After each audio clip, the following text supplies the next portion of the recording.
Welcome to the Inspire to Invest podcast, where we're sharing stories from real estate investors and how investing has changed their lives. This episode of Inspire to Invest has been brought to you by Cardinal Law. Hey everybody, welcome to Inspire to Invest. I've got Adriana Ostapenko here with me, and she is the founder of ACE Properties. That's an asset management company specializing in a diversified portfolio of well-performing multifamily properties. She co-owns alongside her husband a construction company in the GTA, and along with her incredible team, who's currently operating more than 100 units, along with a couple of development projects in New Brunswick, the majority of which are in St. John. She has 2 children, and she's passionate about helping families build wealth using real estate and sharing her story to inspire, educate, and motivate others to get started on their own path as investors. She also has extensive property management experience and has had her own property management company for more than 8 years. So thank you for taking time out of your busy schedule. How are you? I'm doing really well. It's so good to see you. Thanks for having me. No, it's so good to see you as well. So obviously you have done a lot in not overly a long period of time, but maybe you can take us back to the beginning and talk a little bit about what life looked like before real estate and how investing came into the picture with you in this capacity. Yeah, thanks for the question. My first profession in life was as a pastor in a Christian church. Wow. I was there for quite a few years. Over time, I became way more spiritual than religious, and jumped into helping my husband in his construction company. So we were, starting from scratch and operating it. Um, Well, we were pretty much living paycheck to paycheck. It had taken us a minute to save, a minute as in 7 years, so to save a down payment for our very first home. Yeah. We had purchased townhouse in Mississauga and had moved in and had started having babies. So I had 2 little ones at home. They were very tiny when my mom went through a mental health crisis issue and moved in with us. Yeah. This was a 3-bedroom, 1-bathroom townhome. And I moved my son's crib out of his bedroom, put it into my daughter's crib bedroom, and moved in my mom into this tiny bedroom. And something hit me. I thought, how am I going to do this? How do I build wealth that's going to overflow from my immediate family Yeah. into others around me, including my mom? Because clearly we are ourselves living paycheck to paycheck here. So how Yeah. do people do this? How do people build wealth? That was my original why. So I went on Google and I searched how to build wealth in real estate. Actually, I searched how to build wealth, Yeah. and that real estate came into my point of awareness because we had started working as a contractor to a couple that were doing high-end flips in real estate. And my husband had called me and said, "You got to come see this house. It's the most beautiful house I've ever been in." And I did go see the house and I talked to the owner, and she was doing these high-end flips, and they had been building their portfolio and making quite a bit of profits. Yeah. So I thought, there is wealth in real estate. That's when, I Googled and found an education company that I joined as my first starting point. And education has been one of the top things that I have invested in over and over and over again, because I see the value in, learning and getting coaching from people that are trained and experienced in the thing that I'm trying to do. Yeah. Um, and we started like honestly from scratch doing, we did our basement renovation in our townhome. I duplex that townhouse. And then we did a single family to fourplex conversion in Hamilton. And then we did another one until we were ready to move on to bigger buildings. So then how did the East Coast get on your radar? Because obviously that's really where you've focused, but maybe you can talk about what attracted you and how that process has gone, since it's obviously not, a hop, skip, and a jump away from you being here in Ontario. Yeah, so our first, 20 units doing the fourplexes was here in Ontario in Hamilton. We were there every day. I really learned every part of the process, from finding the deal to underwriting it, raising capital, bringing partners in, project managing it. Obviously, our construction company was doing the renovations, and then property managing it, refinancing, and doing it again. So I had learned the BRRRR model from experience using our own money and partnering with others as well. And then I felt ready to scale. And I but I was pretty tapped out because I was doing as I listed everything. You know, this was on my full-time focus. And I'm like, I'm at 20 units and I'm tapped out. How do I scale but do less? Yeah. And my idea was like it always is. I'm like, who do I know that's been in real estate for a long time, who's a more veteran real estate investor, and what is it that they're doing? So I literally started calling and emailing and messaging everybody that I knew had been doing for a while Yeah. and asking them, I'm like, what strategy do you focus on? How has your journey been? Like, what would you recommend to somebody like me? Yeah. And I saw this common theme uh, in multifamily, and all of them had some way or shape or another landed into multifamily investing. And I thought, okay, if this is the path and this is where I'm going to be in 20 years, I might as well learn and get started now. Yeah. Um, and once I started looking into the multifamily space, somebody had mentioned to me that there were landlord-friendly provinces in Canada. I didn't even know that was Come again? a thing. And I'm like, what? There's landlord-friendly provinces? Like, tell me more. Um, and Alberta and New Brunswick being the top two that people told me about. And I just started to look. I'm like, okay, let me check it out. And I started checking out New Brunswick specifically. And one of the ways of doing that was just talking to other investors who are investing out there because I wanted to learn more about the markets. Yeah. And that's when I met my business partner, who you know, Ben. And he had been investing, he had a few properties out there, but no multifamilies. We started chatting and started looking at some opportunities together and bought our very first building. Nice. So when you look at everything that you've done up until this point, it sounds like you've obviously done, a little bit of everything almost. What would you say is something that you're most proud of, or you look at as your biggest success? My biggest success is the focus that we've implemented. So as much as I have done all the different components, it is the one strategy.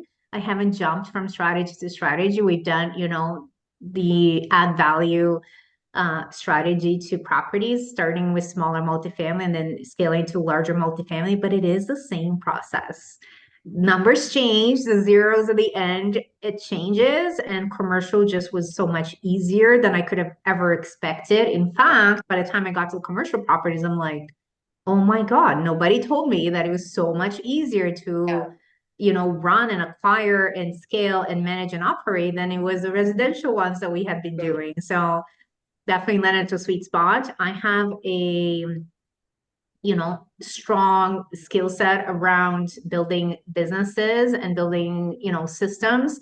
And that's really what's allowed us to stay strong even during tough times because we built systems around everything that we do. And it does take repetition for you to build a system. So, we've been doing the same model for 8 years.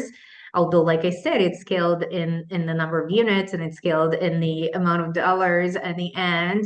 Yeah. Um, it's still the same system. So we know really well how to do what we do, and that's really allows us to stay strong in operations. So I have two questions. So for anyone that is listening or watching that may not be familiar with the differences between commercial and residential, can you talk a little bit about why that would be easier from the standpoint of economies of scale, financing, things like that, so they understand why that's more favorable as you're scaling compared to smaller properties? Yeah, gladly. So the biggest thing being, or the very first thing being financing. Um, as you may or may not know, especially for me, like we had a construction company and then I went into full-time real estate. We did not have T4s, 9 to 5, steady income. Yeah. So every time we were to qualify for a residential property or refinance the residential properties we had just finished adding value to, it was tough. And we had to jump through a lot of hoops. We were with B lenders the whole time, which by the way, I don't, B lenders are underrated. I think they did us really well. But it was definitely difficult to get financing on the residential side. When I moved over to commercial, nobody's asking for my T4. They still want to make sure that you're financially viable, but Hmm. the building qualifies for the financing. So it's also very simple math. But right by now, every property we purchase and every property we refinance, we pretty much know what we're going to get Yeah. because it's a formula versus residential real estate, which is very heavily based on comparables. Now, So are you looking at properties that are off market, or are you waiting till they're on sale? 'Cause I was just curious to see if you're approaching building owners or what that part of the strategy looks like. yeah, so we have never focused ourselves on like direct to owner, although we do work with wholesalers. Part of when we're in acquisition mode, I spread my net as wide as I can.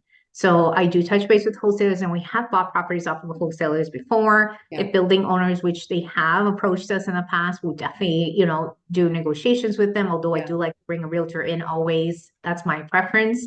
Again, I focus on what I do the best. I'm not trying to do the realtor's job and the wholesaler's job. And, I'm not trying to do all the jobs because, Yeah. I can't focus and create systems around that. Yeah. We focus on acquisitions and operations, and that's really our bread and butter. Yeah. And that's what we're good at. So I go on the MLS. I'd say Okay. like most of my properties I find on MLS, and then secondarily through realtors. We built a great network of realtors in New Brunswick. Everybody kind of knows us now because we've been acquiring there over the last few years. Yeah. So whenever just recently we currently have a property on the contract right now. But just recently we thought, okay, we're ready to start acquiring again. We took a good pause because we were finishing projects and operations on some other buildings. Yeah. But we're like, okay, we're ready to go again. We've given investors all their money back over the last couple of years. So that everybody's like, what's next? What's your next deal? So we're like, okay, let's go, look for another deal. Yeah. We called all the realtors when you're in the area. I'm like, we're acquiring. Do you have anything upcoming? Do you have anything on the market right now? And they're really our greatest source of leads. Now, obviously, it's not always sunshine and roses. Can you talk a little bit about any challenges or obstacles that you've faced over the last 8 years as you have kind of diversified and going into this new market and going into larger properties? Yeah, lots, lots of different challenges. I'd say like the biggest ones when we were first starting out there was really creating the team. My business partner, honestly, out of pure luck and blessing, moved out there. So he's our boots on the ground operations property manager, Yeah. on sites, construction, supervisors. He brings so much value to the table. And when we were first starting investing out there, we just like everybody else, we hired a property management firm, and we had purchased. This was our second building, was a 24-unit building. Within 6 months, we still were running at 6 to 7 units vacant at all times. And I'm like, what the heck is going on? Yeah, that's There's like significant. Yeah. very, very low vacancy rate out there. What's happening? And it's so unfortunate because he's like, we're just whatever they're going to tell us. Like it's, Yeah. whatever excuses they come up with. So my business partner made a decision, you know what, I'm just going to take over property management. I'm going to make sure these are tenanted.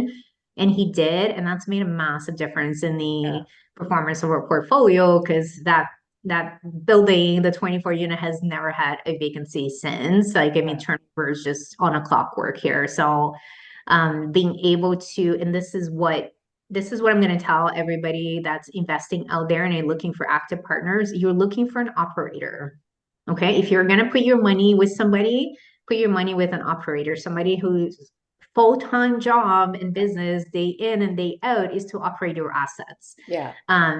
Because otherwise, like, how are you ensuring performance? And this is what my business partner and I do full time. He does, again, boots on the ground property management. I do asset management, and we're full time operating these our portfolio. And it really allowed us to scale now. And this is the thing, once you have the scale, we've been able to continue to build an infrastructure around what we do. So we have maintenance, we have snow and lawn, we've been able to continuously build on the operations piece that we already have in place, construction teams, because we're able to have the scale to do that. Yeah, I mean, it's surprising in a sense because you think property managers usually earn based on a percentage of the rent that comes in. So you'd think they would want to see full vacancy, right? But on that note, we're just going to take a really brief break for a word from our sponsors, and we'll be right back. We're investors. We understand investors. I've invested in real estate longer than I've been a lawyer. We help with transactions, but we're not transactional. We approach things from what's the strategy and how this helps clients. They're not sort of dealing with a hodgepodge of corporations and assets and trying to mix it all together in some form of mixing bowl. We work in a collaborative way with our clients to create some form of organized structure, and reduce the chaos, take a less is more approach, and we find people are really happy with that. For more, go to cardinallaw.ca. Welcome to the Wealth Club, an exclusive community dedicated to elevating your journey towards financial freedom, well-being, and success. The journey to 1% starts here. Join like-minded leaders and commit to growth for the mind, body, bankroll, and soul. Learn all the proven techniques to change your life forever with direct access to a massive team of more than 10 tried and true experts. Moreover, members enjoy priority access to investment opportunities, job openings, and partnerships within the community. For just $1 a day, members gain entry to specialized forums covering a wide spectrum of fields. Discover diverse income streams, new opportunities, collaborations, and employment. Partake in weekly Zoom calls with our team and join monthly live Q&A sessions. Compete and win cash prizes. Active members top the leaderboard for monthly rewards. Ready to get started? Join today to unlock your true potential. To sign up, go to scroll.com/The Wealth Club. I value transparency, integrity, and trust. If you choose to work with me, you can be assured that business will be conducted honestly and openly. Time is of the essence in this industry, so you can expect nothing short of quick, clear communication from me. I'll keep you informed every step of the way so you feel comfortable throughout this entire process. Our homes are where we eat, sleep, relax, and play. My clients' best interests are at the heart of everything I do.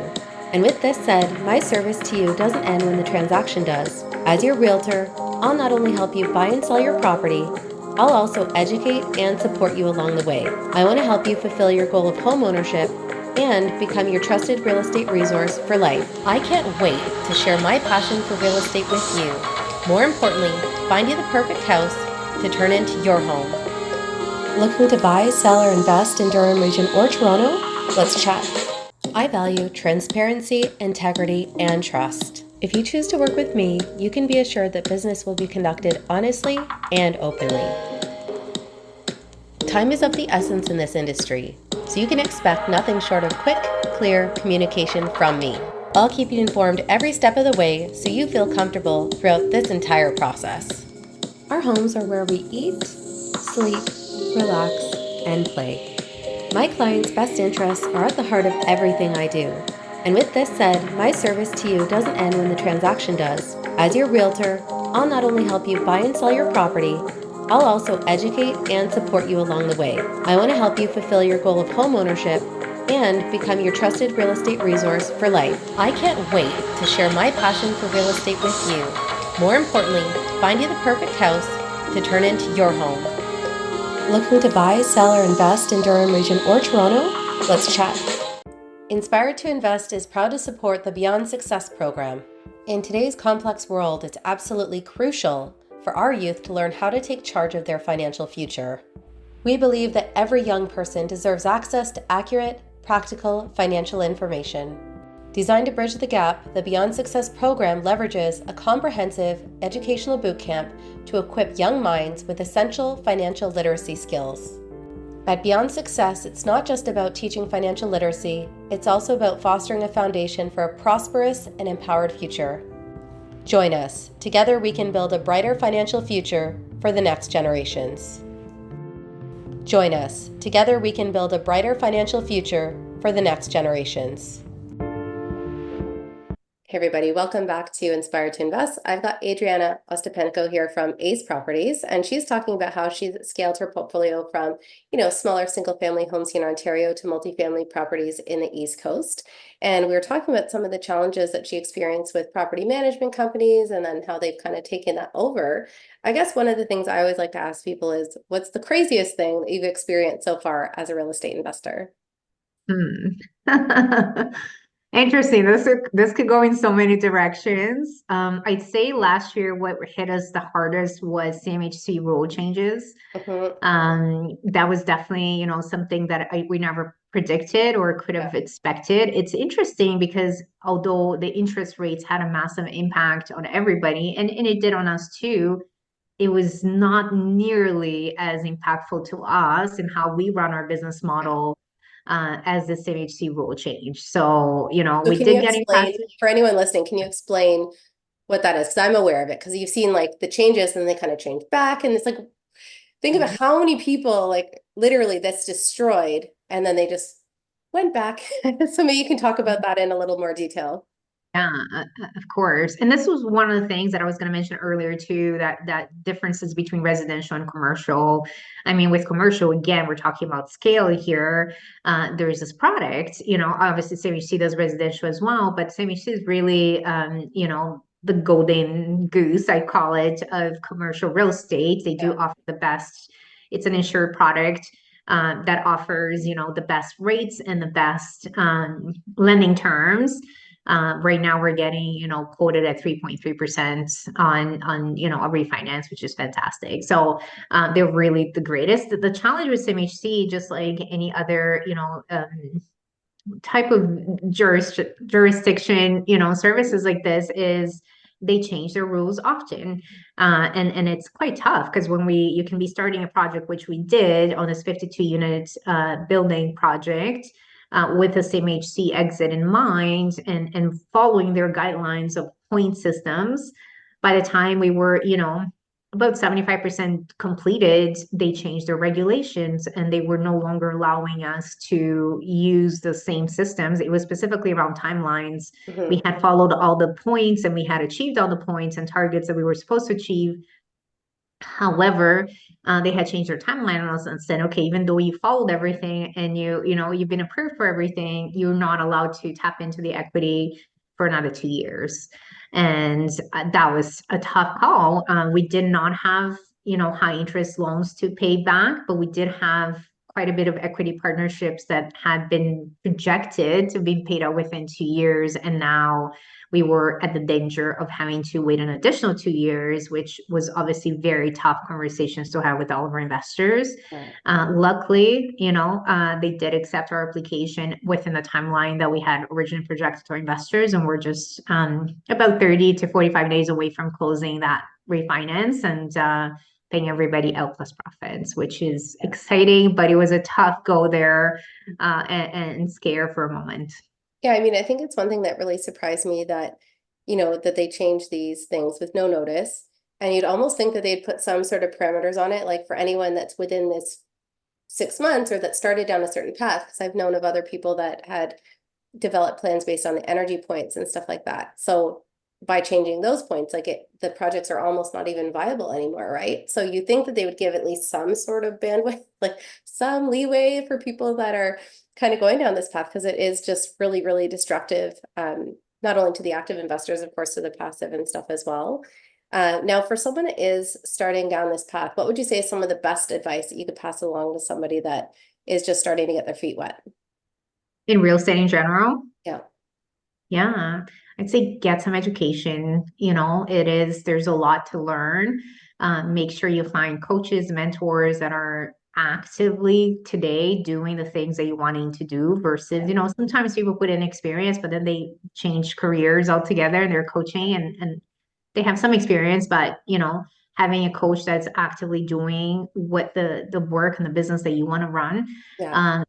Look at real estate as a business. It is a business. I think people miss that. A lot of people think of real estate as passive, income, and I have not had that experience. To me, real estate is not, it's the furthest thing of just a pure passive income.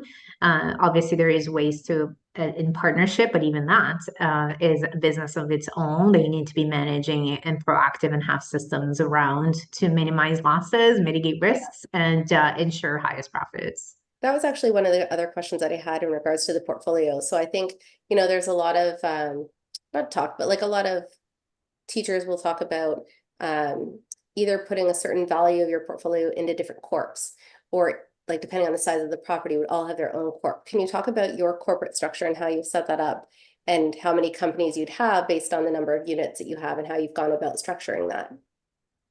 Yes, so I can definitely talk about from my experience. I'm not a lawyer or a corporate lawyer in any way, but I'll tell you what has worked and what hasn't too.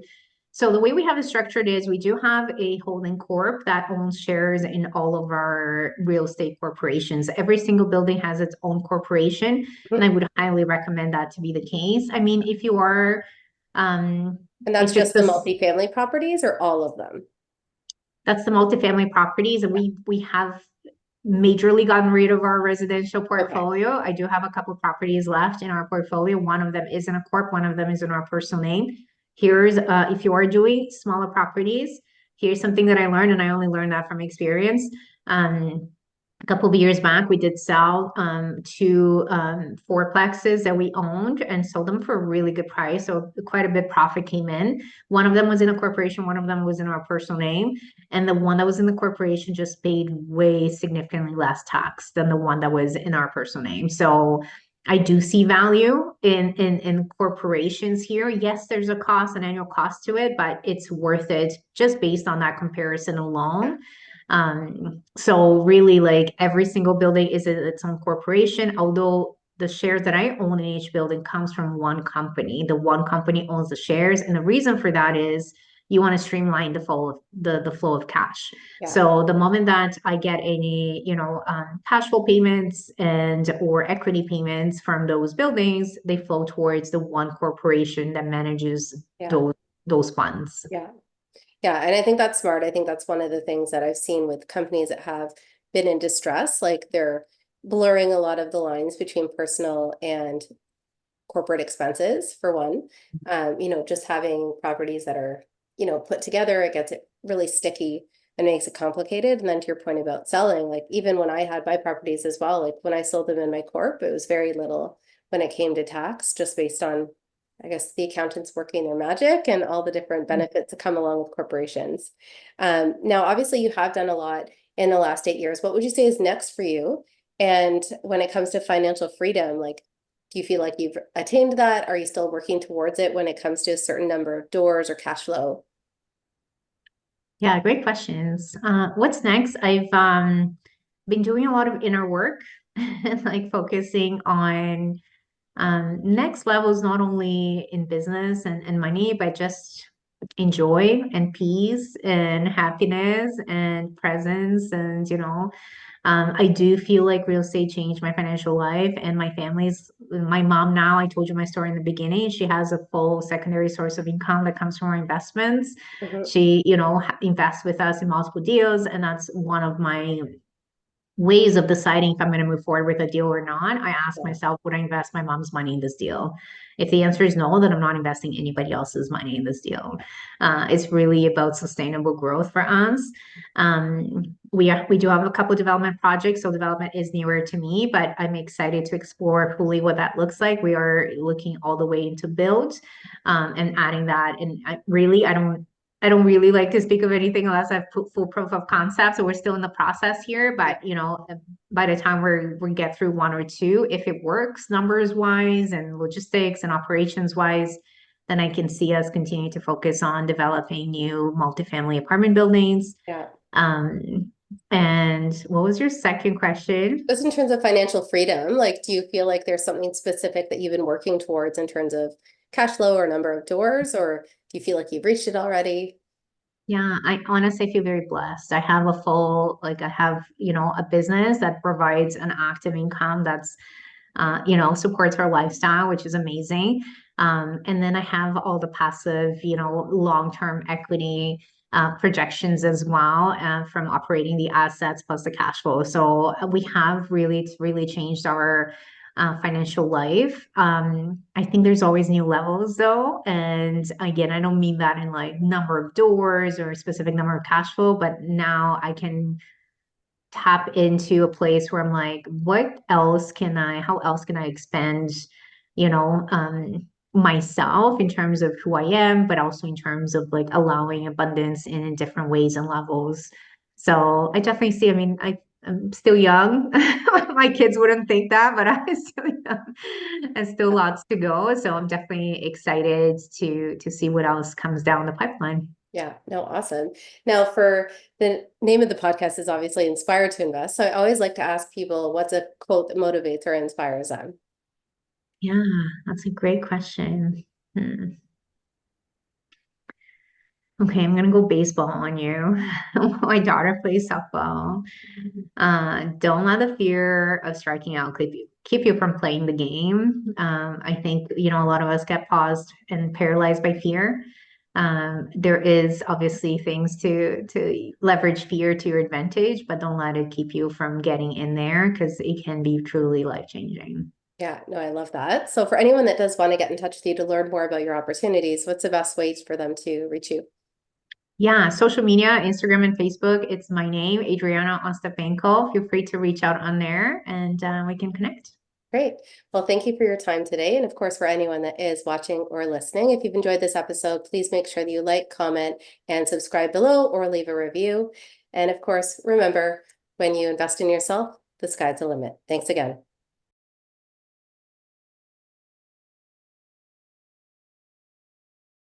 The views represented on this podcast are for general information only and does not constitute investment or other professional advice or an offering of securities.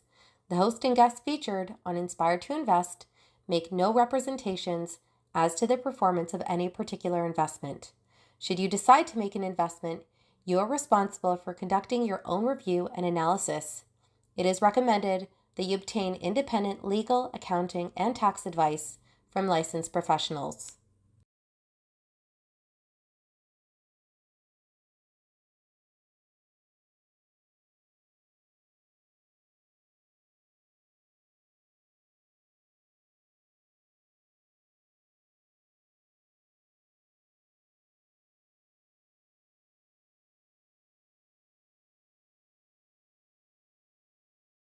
Thanks again to Cardinal Law for bringing you this episode of Inspired to Invest.